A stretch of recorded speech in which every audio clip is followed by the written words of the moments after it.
Hi, folks, and welcome to another episode of Careers and Coffee. I'm absolutely thrilled to be welcoming Claudia Harris onto Careers and Coffee today. So, Claudia, she used to previously be the Chief Executive of the Careers and Enterprise Company, and now she's taken on the helm over at Makers. And she's going to join us today to talk a little bit more about her career and all the fantastic stuff that she's been doing lately. So, let's welcome Claudia. Hi, Jordan. Welcome. How are you doing? I'm really, really well. Thank you very much. Thank you for having me. It's an absolute pleasure. I mean, since we started Careers and Coffee, I thought, right, we've got to have on the big wig at the Careers and Enterprise Company. And now you've moved over to Makers. I mean, tell us a little bit, firstly, how's, the wonderful world of lockdown going for you? And also, do you have coffee ready for Careers and Coffee? Of course, I have my coffee in my favourite mug. Cheers. These are essential items. This is what we like. So, yeah, how's lockdown been for you so far?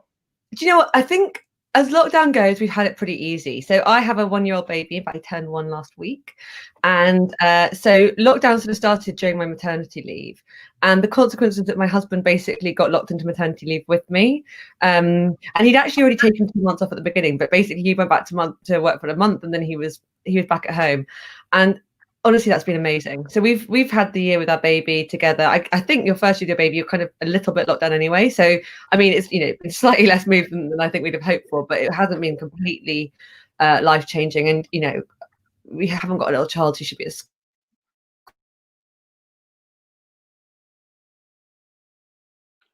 Oh, I think we may have slightly lost Claudia on that one. Oh, am I back? Are you back? Oh gosh, sorry guys. Can you see me? It's all good. We can see and hear you. Gee, that's a relief. I thought I could go the wrong way. But yeah, so for us, it's actually been kind of lovely. And we, apart from us becoming a little bit, you become eccentric, don't you, in lockdown? So there's quite a lot of playing with our child in a way that I'm just not sure. Like if we weren't in lockdown, would seem completely normal to the outside world. But there's no one to calibrate. So hey, we're having a good time. That's good to hear. And I mean, tell me a little bit more about what you're currently up to at Makers and some other roles you've been involved in. Yeah. So I started as Chief Executive of Makers in September, which has been amazing. So Makers is it's a boot camp where young people, in fact, career switchers come to retrain as software engineers. In fact, I say young people. Careers Enterprise is all about young people. Makers is actually about people who are in their adult working lives. The average age is 28. And its mission is to change lives, and it really does do that. So it finds people who haven't done software engineering previously. Maybe they were blocked by the traditional English education system.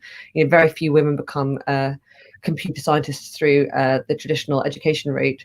So it takes people who haven't trained previously as software engineers, and it trains them in 16 weeks to be software engineers and gets them incredible jobs. And they're people from literally all walks of life: pastry chefs, professional violinists, bankers. And they're all people who have in common this kind of interest, aptitude, passion for software engineering. And Makers doesn't recruit based on previous qualifications, so it looks for aptitude and passion. It gives us an amazing education experience, but it's all about people learning to learn, feeling really confident in their own experience, sort of holistic approach to education, lots of wellness. And then it sort of takes people and it launches them into new careers in amazing organizations, where they then have huge sort of change impact on those organizations. So it's a super cool place, and it's a real honor actually to be enrolled there. That sounds brilliant. And you went from chair over to CEO. So what's the difference of roles there? Yeah, so that was actually really a nice, easy way in, because I'd been the chair for the year and a half prior to becoming CEO, and you obviously get to know an organization pretty well as the chairman. So I knew a lot about the business. What you don't typically have is so much contact with the team, and so the big my first couple of months at Makers, I spent having coffee with everybody in the organization, or Zoom coffees. That's been absolutely lovely. I mean, the organization's amazing, people are incredible, so that's been such a pleasure. But a lot about what the business was doing and where it was going, a lot of that was already familiar to me when I became chief exec. Brilliant. And at the moment, what does an average day look like if there is ever is one? Well, so as I said, me and my husband sort of split the childcare, and at the moment I'm on early duty. So at 5:30, Jamie gets up and we do show tunes and playing till about 7, at which point my husband comes and gives some breakfast, and I go and get ready for the day of work. And then about 5 or 6 hours probably of Zooms during the day, kind of pretty typical. but it's super fun at the moment, Makers. So your first couple of months as chief exec, it's all about getting to know people in the organization, thinking about strategy, thinking about the kind of big picture, thinking about the next 10 years. Makers kind of created the bootcamp industry in Europe in 2013, and we're thinking about the next wave of innovation and creativity. So really, really fun, really interesting work. Really great people to be working with. So work through till 5:30 back with Jamie. We do bath time, put them to bed, and then take it in turns to make dinner. And then maybe watch a bit of news, read. I'm reading the Michelle Obama Becoming book. I'm a bit late to that game, but it's excellent. If anyone out there is looking for something to read, it's like a real rehydrating end of day read. And then early bed, 9:30, ready for the next day. That's a ridiculous schedule. Well, I mean, thank you for fitting us in over your lunchtime as well. But now I want to rewind the clock a little bit to when Claudia was at school. What was school like for you? Did you have sort of dreams of becoming sort of CEO, careers enterprise company, and then Makers? And also, what was the careers advice like for you at school? So I feel like I had really good careers advice at my school, and it's actually part of what inspired me to set up Careers Enterprise Company, because I don't think they really thought of it as careers advice, but it was, and it's a lot of what we tried to bring to that organization, to Careers Enterprise, when I took it over. So I went to St Paul's, which is like an amazing school. It was a real privilege to go there, and they put a lot of emphasis in bringing people into the school from outside, so business people from different careers, and exposing us to a lot of different professions that way, and a lot of different kinds of personalities, people, choices, and these people talk about their lives and how they've made decisions in their lives. And I found that incredibly helpful for thinking about what I wanted to do in the future. And it actually really did change my life. Like, I thought about going into business because of the businesswomen who got brought to St Paul's to talk about their lives, and sort of talked about, like, what they really brought to life actually about business was that it's a kind of really creative act, that you kind of building something, and that you have this ability to kind of be creative and imagine how to build this thing, and what the impact you want to have is. And they made it very vivid how exciting that kind of life could be, and it certainly had a big impact on me. Now, I didn't dream of Careers Enterprise Makers back then, but I certainly did start to think then that it would be really interesting to do something creative in business. Awesome, thank you. And you talked there about having these encounters with the world of work when you're at school. I mean, and talking about sort of the work you've been doing at Careers Enterprise Company, what are some of the skills that you tend to look for in a young person at work? So I think that you always are thrilled to see curiosity in a young person. In fact, in anyone who comes into your organization, you kind of like, you want them to be interested in what you're doing. And there's probably a little bit of ego in that. Like, you think you care so much and you want them to care too. So I think curiosity is really important. I think determination. You want to see people who are focused on making things work and getting to the end. And I think courage is actually a really important one for me as well. Like, if I think back to Careers Enterprise, we had some amazing apprentices there. And I have like quite a lot of different stories about, in fact, two apprentices in particular who really young, they come to us in their like late teens, early 20s, and no experience being in like big organizations or doing things at like huge scale with like a lot of like profile. And in two cases, these young apprentices took to the stage at our annual conference and spoke in front of like 500 people, and they both did such an amazing job. It was amazing. And in both cases, they were afraid, like, as anyone would be. I was afraid, and I'd done it many times before, and that courage, like knowing that you're afraid and doing it anyway, I think is so powerful. I think that's so the path to growth. And so many of the young people I've worked with have that courage. Like, they'll say they're worried, they'll say they're afraid, and they're going to do it anyway. And I think that is a really powerful attribute. That's fantastic. And you touched on there about sort of public speaking, and I remember sitting at that conference and thinking, wow, has this person, is that their day job? They were awesome. And you're a fantastic public speaker. I mean, how do you become a good public speaker? You got any sort of tips and tricks? I remember when I was at college and school, you have to go and do presentations, and you're so nervous before you go on. What's some of your sort of tips and tricks to be a good public speaker? Yeah, I do think it's a lot about tips and tricks, by the way. I don't think these things are typically innate. I mean, some people are lucky enough to be just complete naturals, but I do think a lot of it is hard work. And I think the two pieces of advice I'd have for anyone looking to improve public speaking, first of all, is practicing. I mean, it's kind of an obvious point, but it becomes easier the more that you do it. And again, that's why I think that courage, that fearlessness is so important, or indeed feeling the fear and doing it anyway. The more you do it, the more natural it becomes. I also do think it's really important to prepare for public speaking, and I always write I write a very detailed script of what I want to say. Like, I think about it really carefully, I write it all down, and although I'll then tear up the script and go and just, like, speak from the heart, but I'll have in the back of my mind all the thinking I'd already done, so that I'm not kind of like rooting around live. I like already know the kind of things I'm trying to say, and I've thought about it a lot. So I do believe deeply in preparation, even though I wouldn't ever recommend someone to actually read from a script. I think thinking deeply about what you want to say is really important. And I've seen you have sort of questions fired at you by Robert Halfon. So if you can do that, any sort of speaking gig after that is fairly easy. That is also true. Actually, let's go to the question. So, one of Maker's values is challenging the status quo with new ways of working, meaning new ways of learning. Can you expand on what that organisation means by this? So, I mean, I think there are lots of different ways in which Makers has challenged the status quo. I think one of them has been the way it recruits. So this idea that you don't need to recruit based on qualifications, that you can have the confidence to find a person's aptitude and their passion in the way that they manage new information that you give them in an interview, how they respond to content and problem solving live. And I think that's been really powerful in terms of creating a really diverse alumni set. 35% of our makers are women, and in the industry it's 17%. And I think that is a lot to do with the way that we recruit and the fact that we're able to look beyond qualifications. And by the way, women get screened out because they just typically haven't got the right A levels and degrees, and that's a whole other story. I think the way that we teach is also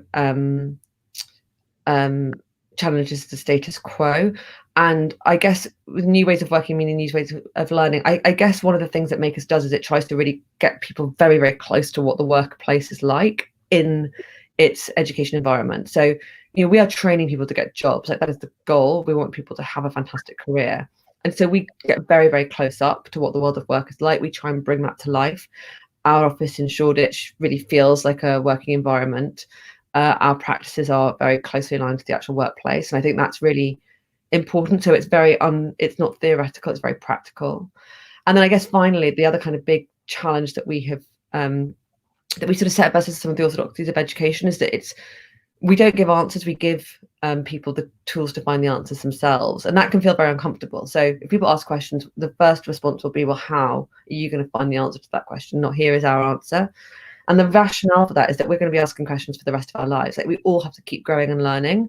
That is, like, we're the beginning of the journey, and education is the beginning of that journey. And it needs to teach you to continue to learn rather than give you some answers that then go out of date. And a lot of our practice is about arming people to learn. And, when you meet makers, you'll really feel that they have this kind of confidence in their ability to get to an answer. And I think that's just an incredibly powerful tool. Brilliant. And before we go on to the next question, I was reading the blog earlier on Maker's website, and you folks have a Chief Joy Officer, which I think is just the coolest thing ever. Firstly, what's the role of a Chief Joy Officer, and how do I become part of their team? And also, why is it so important that we do talk about well-being at work? So Dana, our Chief Joy Officer, was one of the very first members of the Makers team, and Evgeny was the founder, and he was the chief exec when I took over as chair. And we're very close, and I've sort of taken over from him. He is a complete guru and visionary, and he knew in 2013 that this really, really mattered. And Dana's brief was basically to think about holistic education, make sure that people really focus on their own wellness and brought their whole selves to work and to the coaching experience. So she teaches yoga, she teaches meditation, she writes and thinks a lot about how we sort of achieve our full potential in an education and work environment. Back in 2013, when Donna took the role, like, this was not a kind of normal thing for business to focus on. And Evgeny just had enormous foresight. Like, I had this feeling like Makers is from the future. It has that slight feeling to it. Like, it knew about the importance of holistic education before anybody else was talking about it. It knew that you had to have half of your students be women before that was a thing. It had such clear values, and the values that I feel like corporate England is kind of scrambling to catch up with. But Dana was part of that, and she's still with us. She's an amazing woman, and she sets a lot of the tone for the business in terms of our values and our approach. Thank you. And we've just got another question. So, how do you assess these qualities in a virtual interview process, and how can young people prepare for these types of interviews? Yeah, it's a great question. So I think so at Makers, we what we're testing for is that we're testing for the ability for a person to do use materials and show that they can build skills with those materials. So do they have a sort of knack for building software engineering skills? So we're not necessarily looking for what their skill level is, but for their ability to build those skills as part of the process and the way that they approach problem solving. At Makers in particular, like our advice would be that and we have lots of this advice on the website, which it's worth building your own understanding and skill set and portfolio a little bit before you take the Makers interview process. And people generally come to us with having done that and having done their own work and their own research. But what we're not doing is we're looking really for your passion, your focus, your commitment, more than whether or not traditional education has kind of given you that stamp. And so I suppose my advice for young people would be to find your passion and pursue it fully, and really and go deep into it, and use that as a way of helping you secure your future roles in interviews. Brilliant, thank you. Now, I know a lot of folks watching who will know you as if you are a fantastically successful person. However, what have been some of the high points of your career, but also perhaps some of the low points as well? Yeah, well, I mean, everyone has huge highs and lows in their careers, and I think, if I think about the last few years, I'll be honest, there've been a lot of highs. I mean, Careers Enterprise was just a joy. It was a joy like every day. I loved that job. And it was so exciting to take on a space that mattered so much with people who cared so much. And I don't think I really was almost prepared for how exciting that would be, to work with the head teachers who were so passionate about it with their young people, to work with the employers who really are invested in this space, to work with my team who just are so passionate about this, both the team in headquarters, but also across the country, people like Jordan. And just a level of passion and commitment, it's just is mind-blowing. And I feel like we did amazing stuff. I think you had highs at the beginning and at the end in a way. The beginning was when you started to do things you didn't know how they would land. So we reached out to the local enterprise partnerships to see if they'd work with us, and we were sort of hoping 6 would say yes, and every single one said yes. I remember that early win. And then we thought, well, how are we going to allocate funds? And we thought, well, should we do a cold spots analysis? Will people like it? And then we published it and people went bananas. And you had all these kind of early wins that you got your sense that you're doing the right stuff. And then, Gatsby seemed to be kind of an interesting thing that was emerging. And we thought we should just go for it. Should we adopt it? And we adopted it, and it just kind of took off. And we launched Compass, and suddenly within like a year, thousands of schools were using it. So we made some of these decisions earlier. We got lucky and things worked, and that is so exciting because it's scary. You're trying new things. And then it was also really exciting by the end, because by the end, all these sorts of things that had felt very difficult at the beginning were starting to feel very normal. So schools and colleges in the hub areas were just like making huge progress against Gatsby. I remember going to Tees Valley and 60 schools working 600 businesses and so many young people just having these incredible encounters. They're just becoming institutionalized. You go to a random school and it'd be happening. So that was just, so I have to say I loved all of that. I think the lows in my career have been where I haven't really loved my job. I think that if you ever just feel like it's not really for you, then it probably isn't really for you, and it's worth thinking about moving on. I mean, you mentioned the select committees, Jordan, and obviously they were like I'm sure that's what you were like. I'm sure that's what you had in your mind. But I'd be honest about those. Even those, they were mad life experiences, and I'm not going to say they were fun, but they were part of that journey. And that was overall an amazing journey. And we had I really find it hard to sort of find things that I didn't love about that job, but there have been times in my life when I haven't loved my job. And I think when you don't love your job, that's not so great, because you spend a lot of your time doing it. And that's one of the reasons I'm passionate about Careers and Makers. Like it's kind of what we do for much of the day. And we were joking earlier that when I left Careers Enterprise, it's like breaking up a relationship. Like it was so heartbreaking, like not being at work with those people every day. But those are like deep relationships, and if you're not happy in your job, I do think that's not so great. And that for me has been when things aren't. That's what you need to avoid in your career. Brilliant advice, thank you. on the theme of people, and if there are businesses watching this, which they will be, if there are organisations out there thinking, actually we've not got the time to put towards thinking about sort of talent pipeline and working with young people, what's your advice to them?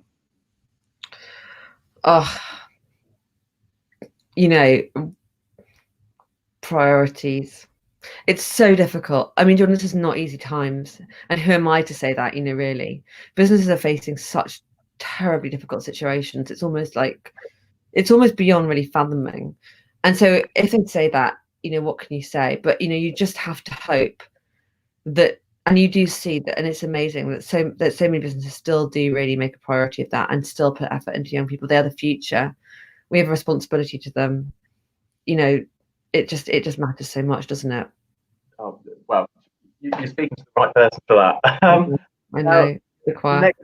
Next question for you, please. So, have I learned to code? This is a very good question. I haven't, but I'll tell you something. I know, but I'll tell you something. I really thought I should do the course before I started at Makers, and I kept on thinking, can I do this just whilst I'm on maternity? The thing is, the course is it's a proper boot camp. Like, it's 16 weeks and it is intense, and you can't do it half-heartedly. And I just concluded I couldn't. I just didn't have the bandwidth properly to do it then, but I still would really love to do it at some point. And it's a totally valid and excellent question and challenge to me, and it's on my radar. You ask me that again. Ask me that again in a few. You were? It's gonna be like a 2021 goal for you. Learn to code. Yeah. Back on Careers and Coffee in the international bank. Done. So you've said it on the internet. Everybody knows it. Oh my god. Next question for you. So the CEC is having a significant impact on careers education in England. What is your proudest achievement from your time there?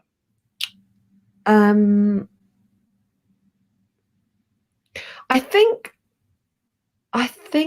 putting Gatsby first and foremost in everything that we did. I think that decision really unlocked a lot in careers education in England, and it's very nice to say that having a big impact, and I'm so proud of so much of what we've done. But I think it's hard. It's hard. There are a lot of different things I'm really proud of. I'm really proud of our partnerships. I think we had amazing partnerships. Our relationships with the local enterprise partnerships, I'm super proud of. I'm really proud of our partnerships with the Head Teachers Advisory Group. I suppose the two things I'd say is I'm really proud of how we built those relationships with different groups across England, schools, businesses, LAPs, so that it has kind of integrity at a local level and it has ownership across so many different people. And I'm really proud of backing Gatsby. I think that was a good call, and it has really unlocked a lot of value because it's given everyone a kind of clear structure to work and collaborate together. So maybe those two things, kind of enabling a lot of people to be part of the movement and then creating a structure that makes that collaboration so straightforward. Thank you. And you touched on there around building relationships. Now, I know in my roles, that is a huge part of it. Do you think we need to be doing more to educate young people on how you build relationships? Because that is, there's not a get your A level in building relationships. Is that something we need to be focusing more on to educate young people? Well, I suppose a lot of what we try and do in Careers Enterprise and in the work that you and I did, Jordan, was about getting young people exposed to more different people. And I do think that kind of exposure is, I remember this one young person I met who said that one of the things that he learned was that at school, when you tried really hard, you got kind of teased. And then he went and did work experience and he tried really hard and everyone just loved him. And he realized that his time would come.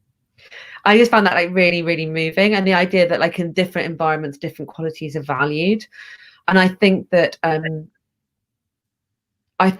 better way to build relationships and to get good at it is to experiment and practice, isn't it? And that's a lot of what we were trying to do, is to get people exposed to more people, to build those relationships and learn more about themselves and learn more about how to build effective relationships. Could we be doing more formal education? It's a good question. I don't have an immediate answer to that. Do you think we should? Not many people come back with questions for me. I think yes is the simple one, and I think it's also important to understand sometimes relationships don't go the way that you want them to. Yeah. And that look, if you've got a difficult client and actually think this isn't working, I need to stop that. And I've had it. If you have enterprise advisors that you actually think you're not the right fit here, and it's okay to have those difficult conversations. And as you've said there, you need to have that practice to be able to do it. Yeah. And it's okay that, sometimes you are going to fall down, but actually it's what can you do to then pick yourself up and motor along afterwards. So that's my take on it. It's actually a really interesting point, because there's really good literature on things like radical candor, the idea that you have to give feedback, really like honest feedback, but in a really kind way, or how to have hard conversations, or how to say no. And I do think those sorts of skills could be taught. I think it's actually really, I think maybe, Jordan, you come up with like a brilliant new idea here, and that's just something that we should be lobbying for, like actually thinking about the broadcast, we can sort this out, no problem. Okay, we've got another question. So what do you see as being the future trends in employment that young people should be conscious of? Yeah, I think the thing to know as a young person is that you are going to have to keep on learning, and you're going to have to keep changing. And I think if I think about my own career, like, I feel I've learned and changed a lot in my career, and you've got to get comfortable with the feeling of not being good at something again, and and starting at the bottom of the ladder, and slowly getting better at it until you've mastered it, and then probably having to do that again, and then maybe again. I think that is going to be the key experience of people's careers, and getting very comfortable early with the discomfort of not knowing and having to work out how to figure it out is probably the key skill. And again, it's a lot of what we're trying to do at CC, right? Iterative learning, like you go and try things, you see if you like them, you get better at them, all of that iteration, learn, experiment. That I think is going to be the key experience of people in the modern workplace. Brilliant, thank you. And another question we got in. So, do you ever have any moments of imposter syndrome? And if so, how have you had to deal with it? I don't know if this is a sign that there's something wrong with me, but I actually haven't. And I don't know if that's really bad to admit. For some reason, I don't. There's obviously something wrong with me, because most people do. But I think maybe because I was raised in a little bit of a feminist household, where it was a bit like, you're always going to feel like this is the wrong thing to do, but you just do it anyway. I just always slightly had that attitude. So I don't have a good answer to it, but I do think but I definitely have had the fear of God in me many times, and like lack of self-confidence and being, but essentially my when I'm worried about things, my big thing is train hard, fight easy. Train hard, fight easy. That is my mantra. If you are worried about something, stop and think and prepare and practice, so that when it happens, you're ready for it. That is train hard, fight easy. Just found my soundbite for this. Brilliant. Another question. So, you're a new mum with a small child at home. How have you found juggling work and having the child at home? Do you know what? I love it. I mean, I find it quite strange, because having a baby has unlocked a totally different part of my personality, without a doubt. And there was a time when I just was like, how am I ever going to get any other part of my personality back, except the part of personality that just wants to be on the carpet, like rolling around and giggling with his baby. Like, I don't know where the rest of me is gone, but I don't care. But then it kind of did all come back, and it's just two different experiences, aren't they? It just makes life richer. So I just consider it such like a complete honor and blessing to be able to have a baby and a job. What a lucky person am I? Brilliant. And another question is, if I'm interested in learning coding, what are the costs? So there are lots of different routes to this. There is a lot of free online content, and go online and have a look at all the different resources that are available, and there's actually lots of signposts to them on the Makers website. The Makers course is £8,000, so it is basically the equivalent of taking on a sort of student type cost. So it's expensive, and we really spend time with people saying, like, are you prepared to do this? Do you really want to do it? We get people jobs at the end of it. That's part of what we do. But Makers, Makers has a proper cost associated with that. It sounds like it's more sort of a wraparound sort of service, really, because you are getting that, you are sort of supporting those people to get some sort of outcome, job, etc. at the end of it. So I suppose that the value is there for the young people, and well, not just young people, but people of all ages and demographics. And I've seen some of the feedback from folks who have done it, and what they went off to do afterwards. People get amazing jobs. I mean, I'm not going to lie, this year has been hard. Like, we've never had a problem getting people jobs. It's not even been a question before. And this year, suddenly, like, all jobs stopped in March, and it was very challenging for the business, because that's not something we'd ever had a problem with, and it's picking up again, and that is a huge relief. And if you look at the data, software engineering jobs are just set to kind of continue to grow into the future. But that's right, at its heart, Makers is a whole service, and it gets people incredible roles, and the feedback is amazing. Like, the one I read just like this morning was from a pastry chef who come in and is now a software engineer, and just it's just people, people's lives get changed in amazing ways. Brilliant. Now we've just clicked over 30 minutes, so I've got one last question for you. So, there's a new chief exec taking up the reins over at Careers and Enterprise Company. I mean, firstly, how do you feel about that? Because it was sort of your baby before you've had a real baby. And what's your advice for Ollie, who's going to be leading the Careers and Enterprise Company moving forward? Well, how I feel about it is just super excited. I mean, the thing you want when you leave an organization is you want it to continue to like grow and thrive and be amazing when you leave. That's like what you want is, you want like someone who's like massively better than you to take over the organization and take it to the next level. And Ollie's an amazing person. Like, he ran School 21. It's like the absolute benchmark on careers advice in the country, and he's going to take that and make it go national. And he knows how to do it on a micro level. He can do it on a macro level. Like, perfect. So I'm super excited. Like, you want a rock star, Ollie's a rock star. That makes me, that was all I ever wanted. So I'm delighted. My advice to him, just be ambitious and do awesome stuff. And I know he's going to do that, to be honest. I know he's going to do that.